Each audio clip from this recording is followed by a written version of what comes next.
Akkam jirtu maatii Milkii Health YouTube channel barnoota keenya kutaa 31ffaa kunoo qormaata otoo hin taane irratti bal'ina dhibee podokoniosis jedhu irratti bal'inaa isiniif qabadhee dhufee jira. Egaan baay'ee isin jalaa tureeraan of galchaan jedha. Barnootni paartii 31ffaan kun qormaata shaakaluu hin qabu. Garuu baay'ee uummata keenya rakkoo miidhee jiru waanta ta'eef dhageessanii uummata naannoo keessaniif immoo akka beekumsa waa'ee kanaa hirtaniif akkasumas awareness irratti akkasiin hojjettanii fi dhimma kanarratti bal'inaan akkamitti akka dhibeen kun nama qabatu ilaalchisee gadi fageenyaan manaajimentii isaa dabalatee isiniif qabadhee dhufeen jira. Dhibeen kun egaa akkamittiinidha? Namoota akkamii irrattidha kan inni hammaatu? Dhibeen kun eessadha kan inni miidhu? Akkamittiin immoo miidha? Miila dhiitessuudhaan beekama. Dhibeen kun akkamitti miila dhiitessa? Maal godheedha miila kan inni dhiitessu? Yeroo baay'ee uummata keenya keessatti kan barame tokkotu jira. Miilli dhiitoo akkasii namoonni qaban tosharra tarkaanfatanii zarii isaanii tokkasidha. Namarraa namatti darbaa jechuudhaan namoota kara bakka isaan taa'an taa'uun hin jiru. Harkaan qabuun hin jiru. Miila isaanii irra tarkaanfatanii wantoota baay'eetu jira jechuudha. Kanaaf dhibeen kun dhuguma toshara moo dhibeen kun namarraa namatti darbamoo irra tarkaanfachuudhaan darbamoo bakka isaan taa'an taa'uudhaan darbamoo zariidhaan darba kan jiru waliin ilaallaa. Kanaaf bal'inaan akka odeeffannoon akka kanaa dafee dafee isin qaqqabuuf YouTube keenyaaf haaraa kan taatan subscribe gochuun dagatinaan jedha. Komentii keessan immoo yaada keessan akka nuuf kennan abdii guddaan qaba. Nu faana turaan jedha. Viidiyoo kana daawwannee walitti adeemina.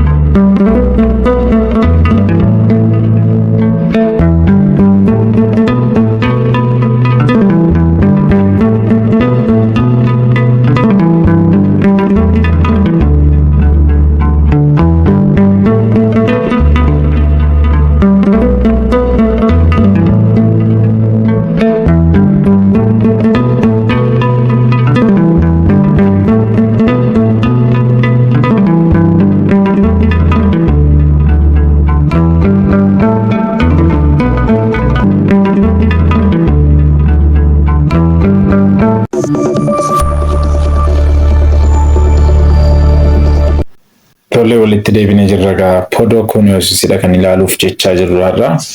Podokoniosis kun immoo non filarial elephantiasis yookaan immoo sababa filariasis miila dhiitoo otoo hin taane sababa waan kan biraa miila kan dhiita'udha.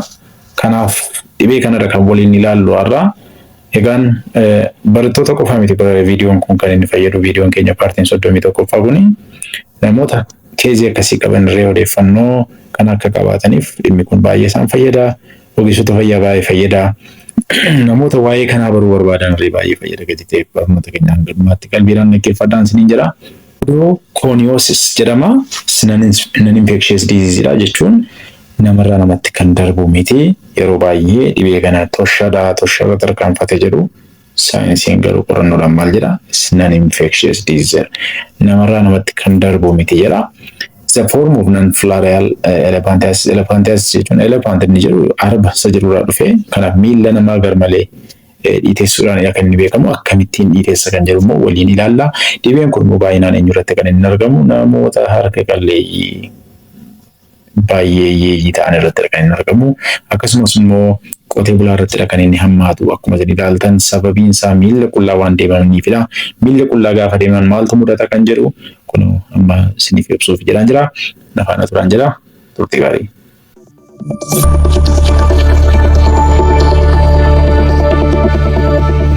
Deebinee dhufnee jirra. Amma podokoniosis kana maaltu fida? Akkamittiin miilli namaa akkasitti dhiita'a? Furmaanni isaas maalidha kan jedhu waliin ilaalla. Egaan koozii isaa yoo ilaalle maal jedhasiiti? As abnormal inflammatory reaction. Abnormal inflammatory reaction to mineral particle derived from volcanic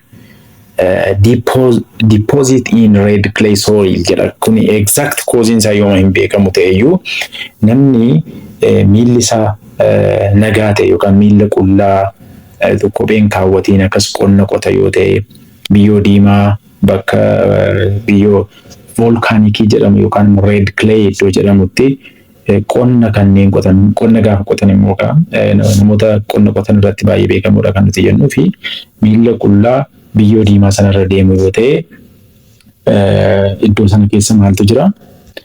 Volcanic soil gaafa jennu mineral contentonni baay'een achi biyyoo sana keessa jiraachuu danda'u kanneen akka potassium, phosphorus, nitrogen baay'een isaanii biyyoo akkasii keessa jiru jedha. Akkasumas red clay kan jedhaman immoo isaan biyyoo diimaa horrota jedhaman jechuudha. Isaan immoo contentii akkas iron oxide contentii baay'inaan qabu jedhama. Kanaaf maaltu mudata yeroo sana namni kun gaafa inni qonna qotu biyyoo sanarra har'aa borii miilla qullaa gaafa deemu biyyoon suni maal godhaa deema jechuudha. Miilla jalasaa jechuudha. Miilla jalasaa maal godhaa har'aa borii gaafa irra deemu amala madeessuu qaba jechuudha.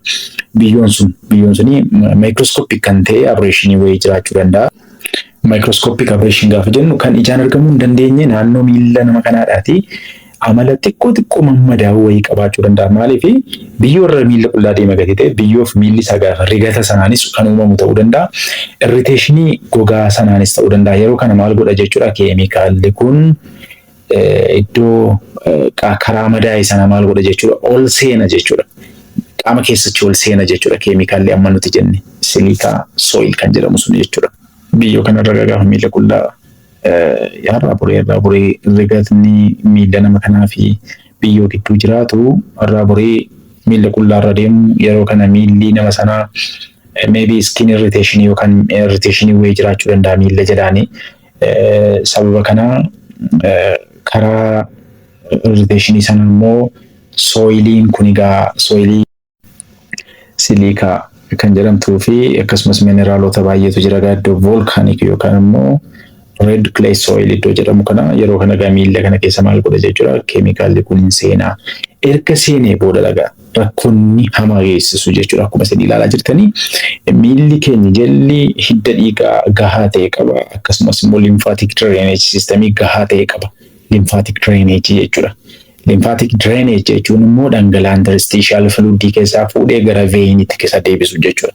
Dhangala'aan tokko immoo karaa veinitti dhufee lymphatic system irraan dhufee itti makamuuf gaafa jedhu lymph node qaxxaamureedha kan inni dhufu jechuudha. Akkuma kana egaa lymph drainage system irree miilla jala jiru jechuudha. Yeroo kana iddoo kam keessatti lolli jalqaba jechuudha. Lymphatic drainage keessatti lolli jalqaba jechuudha. Akkuma isin ilaalaa jirtanii lymph vessel kun yookaan immoo hidda dhiigaa lymph jedhamu jechuudha. Kun immoo deemee maal qaba jechuudha ofirraatii lymph node qaba.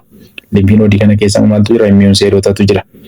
So maaltu mudata jechuudha miilli kuni keemikaala kana duukaa gaafa wal tuttuquu in seene jennee erga seene booda maaltu mudata irritationitu mudata. Irritationiin kun immoo maaliif nama kana saaxila jechuudha keemikaalli kun qaama keessa seenee immune cell duukaa lola bana jechuudha. Lolatu uumama jechuudha. Immune response dhaqee trigger godha jechuudha. Maal immune cell immoo kamitti ilaala akka foreign particle itti ilaala jechuudha. Qaama alagaadhaa qaama miidhuu akka inni dhufettidha jechuudha kan inni ilaalu keemikaala kana. Yeroo kana iddoo kanatti maaltu mudata jechuudha inflammationitu mudata. Ammadha rakkoo gadhiin kan inni mudatu ammadha. Yeroo kana egaa keemikaalli kun inflammationiin gaafa mudatu boyii keessa dhangala'aan kun deemee dhaqee veinitti makamu iddoo sana keessatti lolatu baname taanaani lymphatic systemiin maal ta'a jechuudha blocked ta'a jechuudha affected ta'a jechuudha lymphatic dysfunction itu jira jechuudha. Amma gaa dhangala'aan akkaataa ittiin amma dhangala'aan tokko gaafa dhufee lymphatic systemiidhaan baatamee gara veinitti makamuuf jedhu kanaaf egaa inflammation mudateera ta'e jennaan iddoon kunis maal ta'a jechuudha block ta'a jechuudha. Amma lymphatic drainage system keessatti dhangala'aan akkaataa itti olii gadi deemuu dhaba jechuudha lymph vessel keessa yeroo kana maal ta'a jechuudha lymph keessatti maaltu mudata jechuudha obstruction mudata jechuudha. Akkuma isin ilaalaa jirtan kana obstructed ta'a jechuudha. Obstructed gaafa ta'u dhangala'aan karaa darbaa dhabaa. Dhangala'aan karaa darbaa dhabee taanaan dhangala'aan asiitii achi ol deemaa ture karaa irratti danqame ta'e jennaan bishaan yookaan fluidiin iddoo kanatti maal ta'a deema jechuudha walitti qabamaa deema jechuudha. Kan immoo kan godhe maalla hidda dhiigaa kana keessa boyii kana keessa maal ta'e jechuudha lolatu ture jechuudha. Lolli kun eenyuuf eenyu gidduutti kan geggeeffamedha keemikaala biyyoo keessa jiruu fi immune cell yookaan waraana qaama keenyaa duukaa lolatu baname jechuudha. Iddoo kana keessatti yeroo kana egaa dhangala'aan karaa darbaa dhaba jechuudha. Kanaaf lymphatic obstruction jira jechuudha. Lymphatic damage jira jechuudha. Lymphatic damage jira ta'e jennaan there is a fluid accumulation. Fluidin accumulated ta'e taanaan immoo maybe bakka lymphatic drainage systemiin maal ta'e jechuudha. Compromised ta'a jechuudha. Iddoo kana keessa akka garaasaan deemu jechuudha. As keessaatii dhangala'aan as keessa darbee dhaqee achi ol deebi'uuf dhufu karaa darbaa dhaba jechuudha. Compromised gaafa ta'u limfii fluidiin maal ta'a deema suuta iddoo kanatti walitti qabamaa deema gara gadiitti. Isa booda maal uumaa deema jechuudha. Limfii eedeemaa isa jedhamuuf nama kana saaxilaa deema jechuudha. Limfii eedeemaa jechuun immoo akkuma isin ilaalaa jirtan akka kanatti suuta miilli nama kana maal ta'a deema jechuudha. Amma kanaa ga'ee biyyooma sanarra deema. Amma kanaa ga'ee biyyooma sanarra deema. Amma kanaa ga'aa tuma jedhu maal ta'a deema jechuudha. Baay'ee dabalaa deema jechuudha. Kanaaf immoo sababni maalidha? Kophee utuu hin kaawwatiin biyyoo diimaarra miilla qullaa deemuun yeroo hundumaa miilla qullaa deemuun kanaaf nama saaxiluu danda'a jechuudha. Amma immoo clinical feature of podoconiosis itti ceenu nu faana tura. Subscribe gochuun hin dagatamin. Turtii gaarii.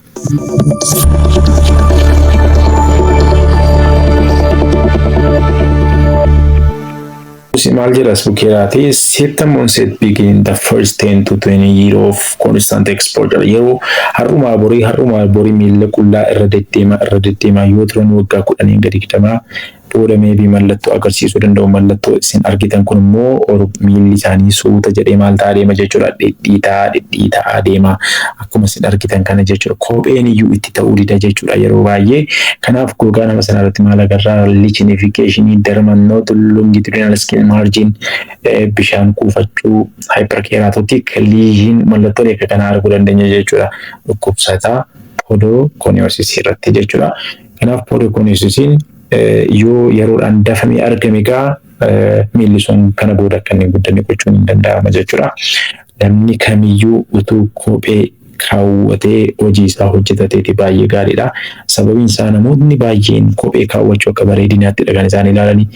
Maaliif qaamni keenya wanta balaa biraarraati akka ooluuf kan nuti keewwannudha malee bareedinaaf kan keewwannu miti. Namoonni baadiyyaa yeroo baay'ee kophee magaalaatti uffatu, baadiyyaatti garuu miilla qullaadha kan isaan deemanii. Garuu kophee kaawwachuun kan barbaachisu hundaa'u magaalaatti osoo hin taane baadiyyaattidha jechuudha. Sababiin isaa qonna keessa ooltatee jennaan keemikaala adda addaadhaaf miilli kee saaxilamaa oola gatee miilli kee madaa'eera taanaan immoo probabilitii gara kanatti deemutu jira jechuudha. Kanaaf nama sanarratti maal agarraa ufuuquu, burning sensation, maybe miilli isaanii gara gadii irratti kan arguu dandeenya. Even miilli sunii kunigaa kan inni mudateef maalifidha? Yeroo adda addaatti yeroo dheeraadhaaf biyyoo sanarra gaafa deeman keemikaalli galee sun immune responsiin aggravate trigger ta'ee keemikaala sana duukaa gaafa lolu giraanuloomaa uumamurraan kan ka'e miilli nama kanaa maal ta'a deema jechuudha. Suuta structure kan biraarree qabachaa deemuu danda'a jechuudha miilli nama sanaa. Kanaaf mallattoolee akkasiidha jechuudha kan inni beekamu podoconiosis. Amma immoo gara kan biraatti jennu faana tura.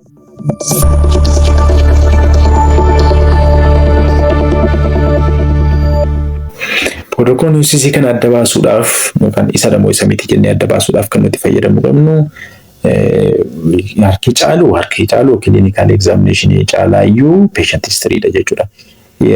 Keemikaala akkasiidhaaf volcanic soil'idhaaf yeroo dheeraadhaaf miilla qullaachirra biyyoo dhibee kanaaf nama saaxila jedhamee shakkamurra miilla qullaa deemuudhaan seenaa akka kanaa yoo qabaate nama kana geedii fakkeenyaan seenaa isaa qorachuudha. Kan biraan clinical manifestation'idha, imaging study'dha. Imaging study'n kan inni tajaajilu fi tokko lymphatic drainage systemii block ta'ee jiru akkuma adda baasuuf malee dhibee kanadha kanadha jedhee kan adda baasu miti jechuudha. Kanaaf isa kana fayyadamuu dandeenya jechuudha. Egaan wanti baay'ee jibbisiisaa ta'e amala podoconiosis keessaatii tokko isteejii mataasaa danda'e qaba. Garuu maalidha? Yeroo baay'ee namoonni podoconiosis qabanii istigimaaf kan saaxilamanidha. Sababiin isaa namoonni miilli isaanii akkas ta'e namatti darba jedhee harka isaaniirree qabeen dubbisuuni. Mana nyaataa yoo qabaatan mana isaanii namni hin gadhiisu, yoo qabaatan suuqii isaanii namni naqu baay'ee namarraati adda ba'anidha kan isaan jiraatan. Sababiin immoo awarenessiin qabu nama keenyatu jechuudha. Dhibeen kun namarraa namatti waan darbutti fakkaate harkaan qabuun sodaata. Bukkee taa'uun sodaata baay'ee tuffataanii. Kanaaf namoonni podoconiosis qaban ammayyuu taanaan uummatni keenya kun uummata irraati adda ba'anii namni mana isaanii naqu yeroo isaan dhukkubsatan dhaqee namni hin gaafatanii rakkoo adda addaaf saaxilamanii jiru jechuudha. Kanaaf an viidiyoo kanaan hojjechuu barbaade maalidha dhibeen kun namarraa namatti hin darbu gati ta'eef waa'ee kanarratti beekumsa akkasiin argattaniif jedheenidha kanan viidiyoo kana hojjedhe. Kanaaf mee yaalli isaa hoo maalidha kan jedhu immoo gara yaala isaatti ceenu na faana tura.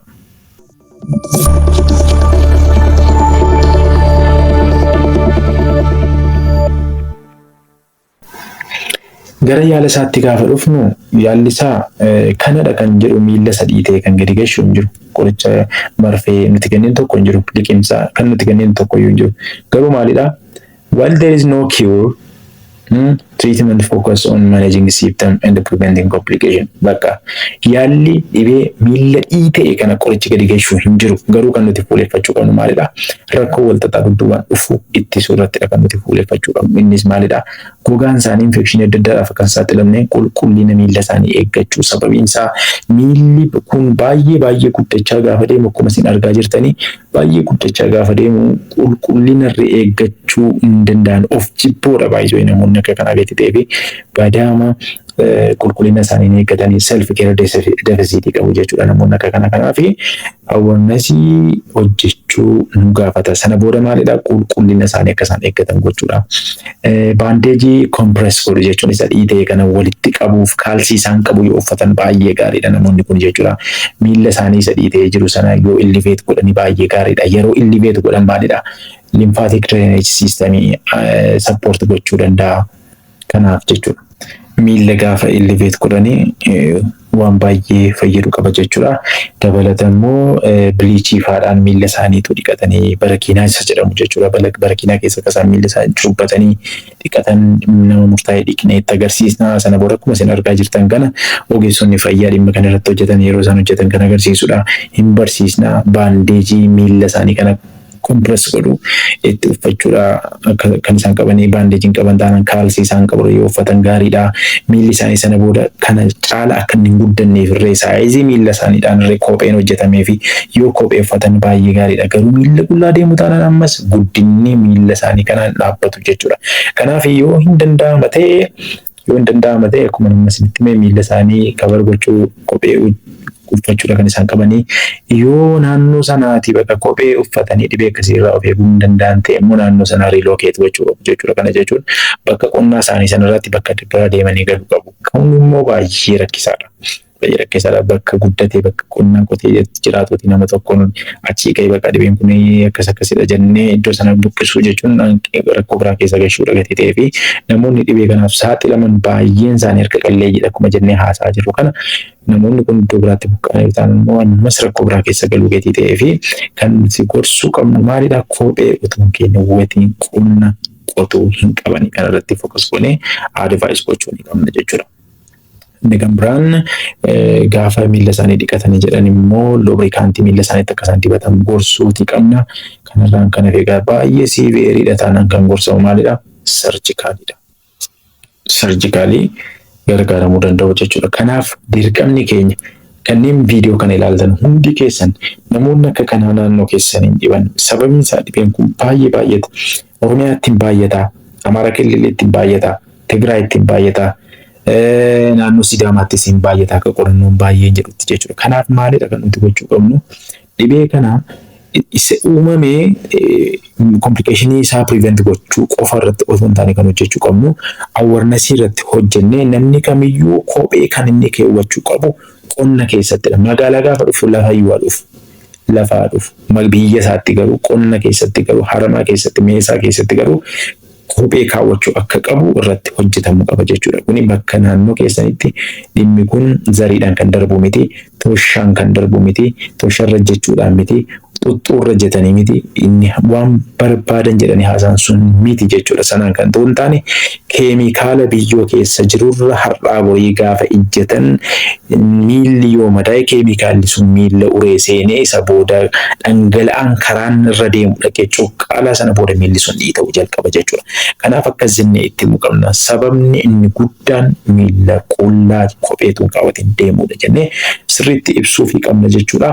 Prevention inni guddaan kanadha jechuudha kan nuti gorsu. Wearing shoes to avoid direct contact with irritant soil biyyoo warroota irriteet godhan duukaa akka qaamni isaa walitti hin buunee fi kophee kaawwachuu qabu kan advice gochuu qabna.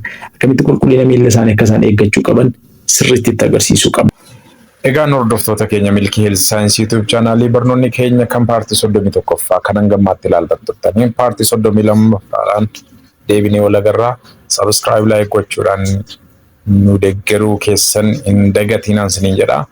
Nagaan nu tura yeroo gaarii qabaadhaa.